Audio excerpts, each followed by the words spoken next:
Good morning, friends. Welcome back to the beautiful world of medicinal chemistry. I am going to teach you the third lecture about the adrenergic drugs and the uses of the adrenergic drugs, particularly where it is used. So, I am distinguished the adrenergic drugs and examples where it is used. So, आता मी तुम्हाला महत्त्वाचं सांगतो की classification of the adrenergic drugs, classification on the basic of the structure, particularly कॅटेकोलामाइन्सचं जर structure असेल, कॅटेकोलामाइन्स म्हणजे काय, तर ज्या स्ट्रक्चरमध्ये कॅटेकोलची रिंग प्रेझेंट आहे, कॅटेकोलची रिंग म्हणजे कुठली रिंग, ही रिंग प्रेझेंट आहे, ओके, ज्याला की लगतच्या बाजूला OH अटॅच आहे असं सांगितलं होतं, म्हणजे ही कॅटेकोलची रिंग आहे. असे स्ट्रक्चर कुठले आहेत, त्याच्यामध्ये पर्टिक्युलर दोन subtypes, endogenous and exogenous. Endogenous म्हणलं की तीन example, nor adrenaline and dopamine. Nor adrenaline and dopamine, these are the three drugs which are used endogenously, okay. आणि एक्झोजिनियस म्हणलं की फक्त दोन ड्रग ज्याच्यामध्ये कॅटेकोलामाइनची रिंग प्रेझेंट आहे पण एक्झोजिनियस यूज केलेला आहे, डोब्युटामाइन अँड आयसोप्रिनॅलिन. हे स्ट्रक्चर सगळे मागच्या लेक्चरमध्ये तुम्ही एकदा रिकॉल करू शकतात.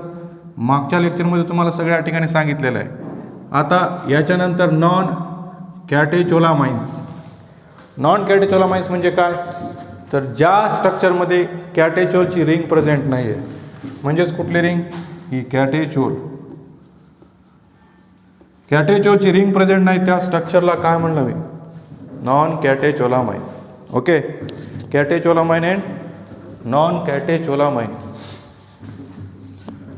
काही जनरल इन्फॉर्मेशन आहे जी माहिती असणं खूप गरजेचं आहे.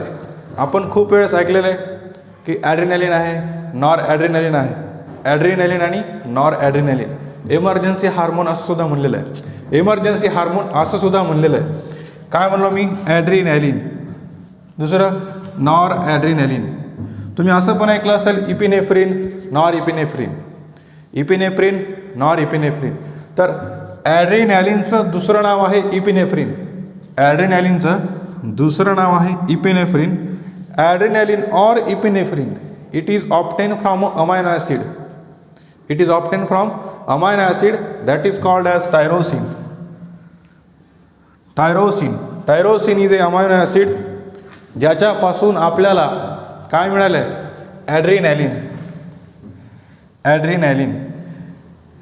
नॉर्थ अमेरिकामध्ये ॲड्रेनालिनला इपिनेफ्रिन सुद्धा म्हणतात, त्याच्यामुळं ॲड्रेनालिनचं दुसरं नाव काय होतं आहे, इपिनेफ्रिन, आणि नॉर ॲड्रेनालिनचं दुसरं नाव काय होतं आहे, nor epinephrine. Very good. Emergency hormone असं सुद्धा म्हणलेलं आहे. एमर्जन्सी हार्मोन म्हणजे काय, ज्या वेळेस स्ट्रेसफुल कंडिशन असेल, फाईट किंवा फ्लाईटची कंडिशन असेल, पळायची किंवा मारायची कंडिशन असेल, तर त्यावेळेस स्ट्रेस हार्मोन म्हणून ॲड्रेनालिन किंवा नॉर ॲड्रेनालिन हे दोन त्या ठिकाणी हार्मोन रिलीज केले जातात. हे हार्मोन पर्टिक्युलरली काय म्हणलं, ॲड्रेनल मेडुलापासून ऑब्टेन केलेलं आहे, म्हणजे ॲड्रेनल मेडुला सिक्रेट करत आहे. ॲड्रेनल मेडुला कुठं, ह्या किडनी, ओके. सराउंडिंग वरचा सरफेस जो आहे ॲड्रेनल कॉर्टेक्स म्हणतात. कुठं पण टर्म कॉर्टेक्स आली, आउटर मोस्ट लेअर कॉर्टेक्स, त्याच्यानंतर आतला जो आहे adrenal medulla secrete the hormone. पण कधी सिक्रेट करतोय, ज्यावेळेस स्ट्रेसफुल कंडिशन असेल त्यावेळेसच. कुठला हार्मोन आहे, ॲड्रेनालिन किंवा इपिनेफ्रिन, ओके. काही ऑब्झर्वेशन्सवरून असं आढळण्यात आलेलं आहे की काही पेशंटचे हार्टबीट त्या ठिकाणी कमी जास्त होतात, तर पेशंटचे हार्टबीट वाढवण्यासाठी ॲड्रेनालिनचा यूज केलेला आहे. जवळपास 3.2% म्हणजे 3.2% इन अ मंथ. एका महिन्यामध्ये जगामध्ये एक असा सर्वे करण्यात आला होता ज्याच्यामध्ये जगातील 3.2% लोक ज्यांच्यामध्ये की हार्टबीट एकदम ॲबनॉर्मल आहे, ती ॲबनॉर्मल आहे, त्याला वाढवायचं असेल तर त्या कंडिशनच्या वेळेस ॲड्रेनालिन दिला गेलेला आहे 3.2%. ही एक जनरल इन्फॉर्मेशन सांगवलं. ॲनाफॅलॅक्टिक शॉकमध्ये फर्स्ट लाईन ऑफ ट्रीटमेंट म्हणून ॲड्रेनालिनचं यूज केलं गेलेलं आहे.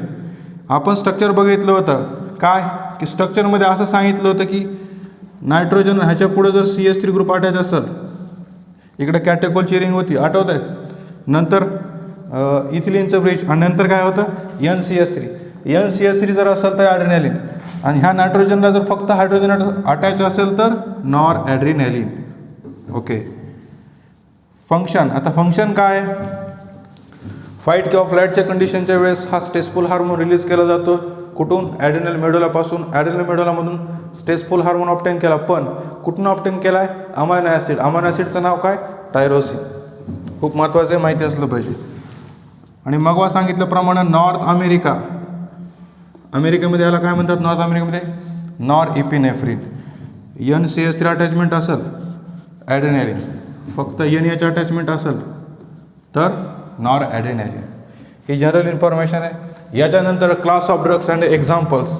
क्लास ऑफ ड्रग्स आणि एक्झाम्पल्स, त्याच्यामध्ये मी तुम्हाला सांगत होतो पर्टिक्युलरली की कुठला ड्रग कुठल्या कंडिशन्समध्ये दिला आहे, हार्टमध्ये दिला आहे, आयमध्ये दिला आहे का, पर्टिक्युलरली स्टिम्युलंट म्हणून यूज केला, CNS स्टिम्युलंट म्हणून, की पर्टिक्युलरली नेझल डिकंजेस्टन्स म्हणून यूज केला आहे, ब्रॉन्कोडायलेटर्स. तर एक एक या ठिकाणी आपण पाहूयात. काय सांगितलं आहे? Pressure as a pressure in the shock condition. Pressure म्हणजे काय? ज्यावेळेस अर्टेरियल ब्लड प्रेशर जर वाढवायचं असेल, अर्टेरियल ब्लड प्रेशर जर वाढवायचं असेल तर to raise the pressure in the shock condition that is called as pressure agents. कुठले ड्रग ऑफ चॉईस आहे?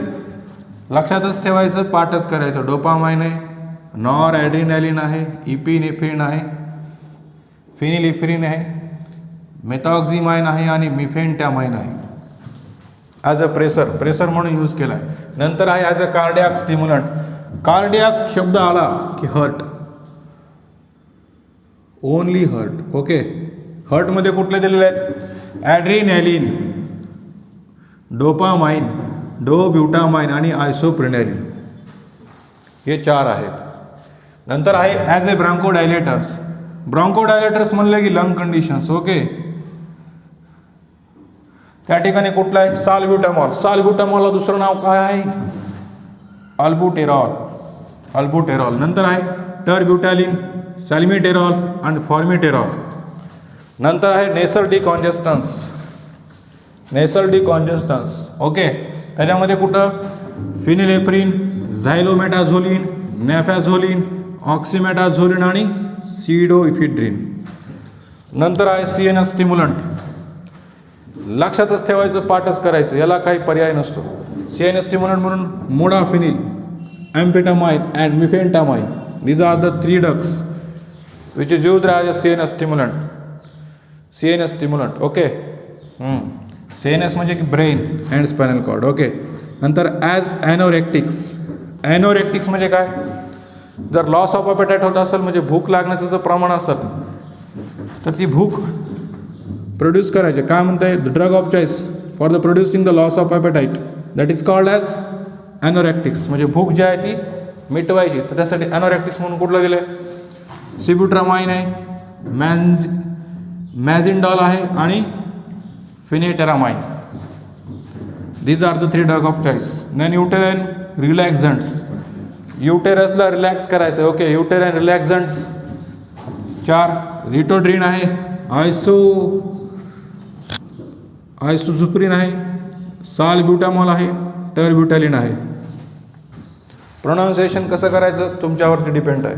ॲज अ मायड्रॅटिक्स कंडिशन सांगितली होती की जर एखादा ड्रग दिला, इलनेस असेल, काय म्हणतो, ड्रग दिला, इलनेस असेल किंवा ट्रॉमा असेल. ट्रॉमा म्हणजे काय?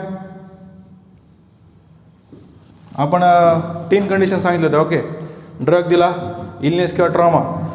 जर या 3 कंडिशनच्या वेळेस जर प्युपिल डायलेट होत असेल तर त्या कंडिशनला म्हणले मायड्रॅटिक्स. ओके. मायड्रॅटिक्समध्ये 2 ड्रग ऑफ चॉईस आहेत, इफेड्रिन आणि फिनिलेफ्रिन. हे खूप जनरल इन्फॉर्मेशन आहे. कुठला ड्रग कुठल्या कंडिशन्समध्ये दिला आहे, खूपच महत्त्वाचं आहे. लक्षात असू द्या. प्रेशर एजंट म्हणून काय, कार्डियक स्टिम्युलंट म्हणून काय, ब्रॉन्कोडायलेटर्स लंगमध्ये काय, नेसल डिकॉन्जेस्टन्स, ओके, CNS स्टिम्युलंट आहे, ॲनोरेक्टिक्स आहे, युटेराईन रिलॅक्झंट्स म्हणून पण यूज केलेला आहे, आणि मायड्रॅटिक्स आय कंडिशन. ओके, तर प्रत्येक कंडिशनवरती प्रत्येक ड्रग ऑफ चॉईस कुठं कुठं दिलेलं आहे खूप महत्त्वाचं आहे, लक्षात असणं खूप गरजेचं आहे. आणि structure medicinal chemistry point of view जर बघायचं गेलं तर कॅटेकोलामाइन्स एंडोजिनियस 3 आणि एक्झोजिनियस 2. नंतर नॉन कॅटेकोलामाइन्समध्ये टायरामाइन आहे, इपिड्रिन आहे, नंतर ॲम्फेटामाइन आणि सालब्युटामॉल. आणि जनरल इन्फॉर्मेशनमध्ये तुम्हाला सांगितलं की ॲड्रेनालिनचं दुसरं नाव आहे इपिनेफ्रिन, नॉर ॲड्रेनालिनचं दुसरं नाव आहे नॉर इपिनेफ्रिन. ओके, तर ही खूप महत्त्वाची कंडिशन आहे, इमर्जन्सी हार्मोन म्हणून यूज केलेलं आहे. Obtain from the amino acid that is called tyrosine, पण कुठून, ॲड्रिनल मेडुला. ॲड्रिनल मेडुला कुठं असतं, किडनीमध्ये, लक्षात ठेवायचं. याच्यात एक महत्त्वाचा पॉईंट सांगितलं होता की कॉर्टेक्स, जिथं कुठं पण कॉर्टेक्स असेल तर आउटर मोस्ट लेअर, बाहेरचा जो काय लेअर असतो कॉर्टेक्स असतो, आतला लेअरला मेडुला म्हणतात. थँक्यू.